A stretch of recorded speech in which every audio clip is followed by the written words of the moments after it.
आज की वीडियो में हम जानने वाले हैं पैरासीटामोल सिरप और ड्रॉप के बारे में।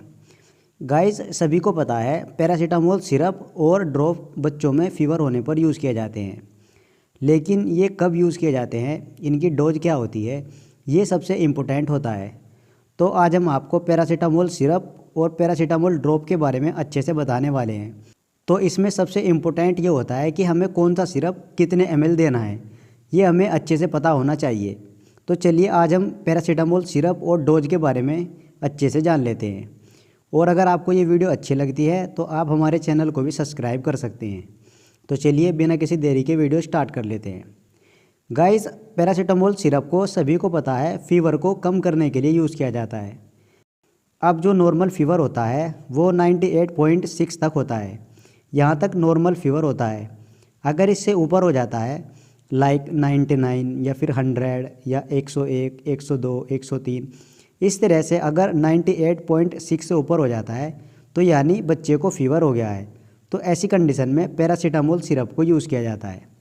और जो ये पैरासीटामोल होता है ये दो तरह की प्रॉपर्टी रखता है। एक तो एंटी एनाल्जेसिक, जो कि दर्द में काम आती है, जैसे बदन दर्द या सिर दर्द, कमर दर्द, इस तरह से बच्चों में दर्द होने पर यूज़ की जाती है। और दूसरी होती है एंटीपायरेटिक, जो बुखार में यूज़ की जाती है, जैसे डेंगू बुखार हो जाता है या फिर टाइफाइड या मलेरिया, इस तरह से फ़ीवर हो जाता है। तो ऐसी कंडीशन में पैरासीटामोल सिरप को यूज़ किया जाता है। और गाइस, आपने अधिकतर देखा होगा पैरासीटामोल को सबसे ज़्यादा फ़ीवर में यूज़ किया जाता है। फ़ीवर में इस सिरप को सबसे ज़्यादा यूज़ किया जाता है। तो अब हम जान लेते हैं कौन सा सिरप कितने ml देना होता है। तो गाइस, सबसे पहले हम जान लेते हैं कालपोल 250 mg सिरप के बारे में। यानी अगर हमारे पास कालपोल 250 mg का सिरप है तो इस सिरप को हमें कैसे देना होता है। गाइस, डोज जो होती है वो वेट के हिसाब से होती है। जितना बॉडी वेट होता है उसके हिसाब से डोज कैलकुलेट की जाती है। जैसे पैरासीटामोल की जो डोज होती है वो 15 mg पर kg पर डोज होती है। और मान लीजिए हमारे पास कोई 10 किलो का बच्चा है तो 15 × 10 यानी 150 mg, यानी 150 mg बच्चों को दवाई देनी है। और यहाँ पे आप देख सकते हैं, इधर यहाँ पे कॉर्नर में अगर आप ध्यान से देखेंगे तो आपको दिखाई देगा ईच 5 ml, यानी इसके 5 ml में 250 mg है। ये आपको अच्छे से पता होना चाहिए। कोई भी सिरप है उसके पीछे लिखा होता है, जैसे कोई 120 mg का सिरप है तो आपको यहाँ पे दिखाई देगा ईच 5 ml, यानी इसके 5 ml में 120 mg है। इस तरह से आपको दिखाई देगा। यहाँ पे देखिए आप ईच 5 ml, यानी कि ये जो कालपोल 250 mg का सिरप है इसके 5 ml में 250 mg है। तो आपने ऐसे डोज कैलकुलेट करनी है। यहाँ पे हमने लिख दिया है 10 × 15, यानी 10 × 15 बराबर 150 mg, यानी बच्चे को 150 mg दवाई देनी है। और इसके 5 ml में कितना हो गया 250 mg। ये हमें कहाँ से पता लगा, यहाँ पे जो लिखा है ईच 5 ml, यानी इसके 5 ml में 250 mg है। अब आपने 150 mg को कैलकुलेट कर देना है।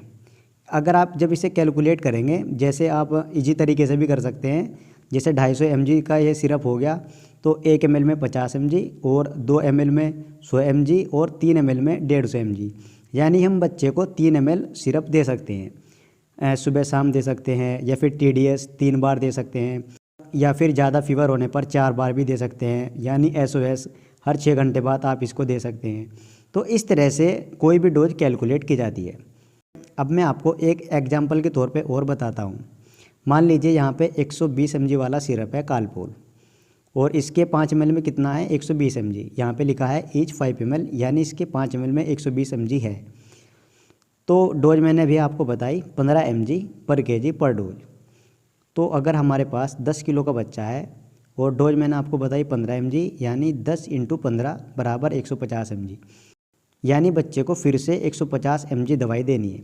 और जब आप इसका 1 ml निकालेंगे कैलकुलेट करके तो इसके 1 ml में 24 mg आ जाएगा।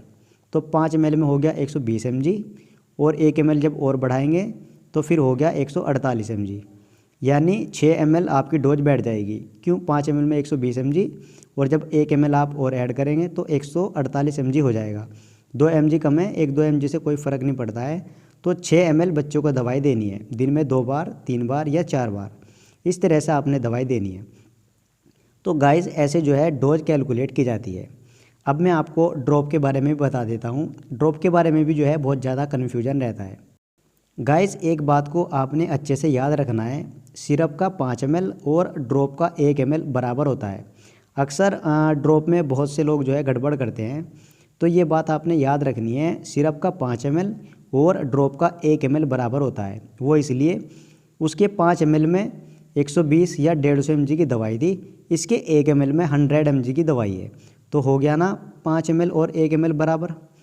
मान लीजिए कोई छोटा बच्चा है, कोई 7 किलो का बच्चा है और हमने उसे दवाई देनी है कितनी, 105। क्यों, 7 किलो का बच्चा है तो 105 mg उसे दवाई देनी है। तो इसके 1 ml में कितना हो गया, 100 mg। वही 1-2 ml 3 ml 5 ml इस तरह से, इनसे कोई फ़र्क नहीं पड़ता है। तो हम उसको 1 ml सुबह दोपहर शाम जितनी इसको रिक्वायरमेंट है इस हिसाब से दे सकते हैं। तो गाइस ऐसे आपने डोज कैलकुलेट करनी है। बहुत ही सिंपल तरीके से मैंने आपको बता दिया है, ऐसे आपने डोज कैलकुलेट करनी है। उम्मीद करता हूँ ये छोटी सी वीडियो आपको ज़रूर पसंद आई होगी।